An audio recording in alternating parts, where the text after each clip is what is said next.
Thank you, Dave. Good morning, everybody. For those of you who don't know me, I'm Lennie Boulet.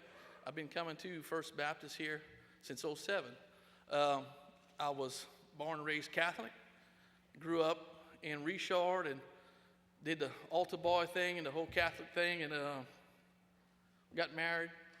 My wife and I started realizing that we just weren't getting anything out of church anymore. We weren't feeling anything. We weren't being fed. And it was a chore to get up to go to a 30-minute service. And one day, our cousins, Mike and Paula Stelly, they invited us to come to First Baptist. They had some type of steak meal coming and a guest speaker, and all about free food. I had to work, but they came out and really enjoyed it. They were really impressed at, especially the youth, opening their Bibles and following their Bibles. That's just something we never saw in the church. You know, people actually follow along in their Bible, not in a missalette, not listening to what someone else just told them and said that's it and done with that. It wasn't and not to bash any other religion, but it wasn't the kneeling down and back and forth stuff that we were accustomed to. So it was odd and welcome at the same time. That was back in May of '07. The kids and Amanda got involved right away. They got in the youth groups, and Amanda actually kind of really followed the youth and actually kind of took over for a little while in the youth once Greg left. But great leadership has been here in the youth all this time. I mean, it's just amazing the good people we have at this church. But like I said, they got involved and they were in all the way. Well, I wasn't quite ready for that. I was Catholic all my life and kind of called myself a Baptist. It was a Bible Catholic mix. And I just wasn't sure of everything, if I was taking all the understanding and everything correctly. And but even so, I was here with them, and that's where I wanted to be with my family.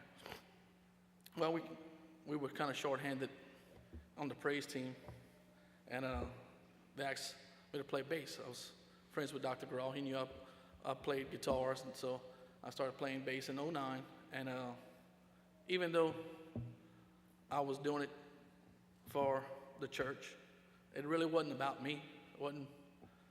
It was about God, but it wasn't at the same time. It was more or less, I like to play music, so I'm gonna play music.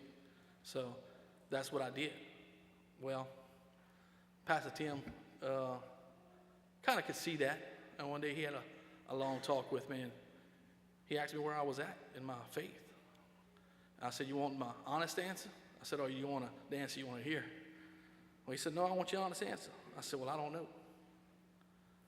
I'm a paramedic, and I also work law enforcement, and I see a lot of bad. I see a lot of stuff that will never be erased from my mind. I've seen kids tortured and abused. I've seen good people get hurt.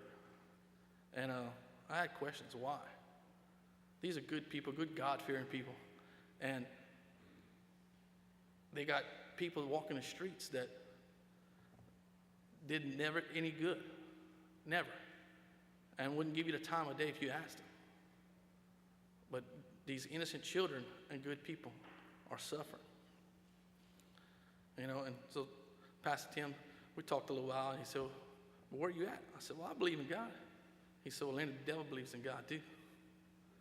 I said, "Yeah, that's true." He said, "I want you to read the book of Job." He said, "Talk to me next week." Well, for those who haven't read the book of Job, it's a good slap in the face when I got to read that. It's not our place to ask why things happen. Good things happen to good people sometimes bad things happen. It's the way God planned it, not the way I planned it. So that's kind of realized. I said, well, not my will, but his. And I was getting there, and my good friend David was short-handed with the 10 to 12-year-old kids, little boys camp in July, back in '09. And he asked me, he said, "Look," he said, "your son's in there." He said, "Why don't you come help me out chaperone?"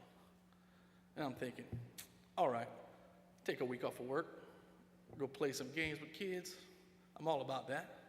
So we did. Let me tell you, I met some of the most amazing men over there, strong, godly men. And I met some great kids that are just still here today. Some of you are better than others. Love you, Hunter. But we had some great kids, and we heard some great things. But one of the things that really touched me the most over there is it was always easy to be godly when you're around godly people. It's hard to be when you're in the real world working with people who are not that way. But I met this guy over there. I don't even know if David ever met him. I don't know if I talked to him about it. But he was there. He was from Oberlin, a little church in Oberlin, the synagogue out there. And he was there enjoying time with the kids. And then I heard one of the kids saying, I wish his son could be there.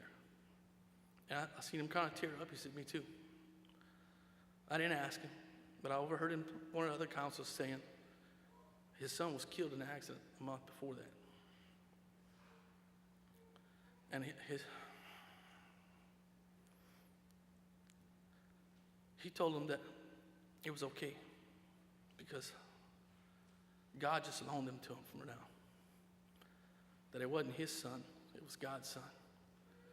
And our kids are just loaned to us by God. And it's his place to take him when he's ready. I've never been moved like that in my life. I can't say I'd have been having the same feelings as him, but that's how I want to be. I want to have that faith. I knew that's what being a Christian was about. To lose something like that, but still lift it up to God. That's when I knew I had to give my life to God. A couple of weeks later, my good friend baptized me here at First Baptist on August 23rd of 2009. And, I came here to come to church. And y'all were church members at that time. But y'all my family now. The people in here, I love y'all. Y'all really are great people. And y'all have prayed for me and my family through our times of surgeries and illnesses. And I can't tell you how much this church has done for me and my family in so many different ways.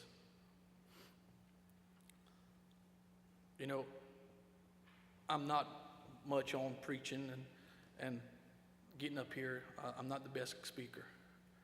But I gotta say this. I said, this place has given me more spirit and held me up when I felt down more than any other place. Someone from this church has been to every one of our kids' surgeries, doctors, things for our surgeries, and I've never had that at any other church. I haven't had that anywhere. The people here really love one another, and you can't buy that. I'm gonna close right now with a quote somebody put, and I can't remember the guy's name. I saw it on one of my friends sent it to me on Facebook the other day, and it says, "Those who believe in God need no proof, but those who don't, there's never will be enough proof." I once believed in God, not anymore, because I know there's a God, and I love Him. And as for me and my house, we will serve the Lord. Thank you.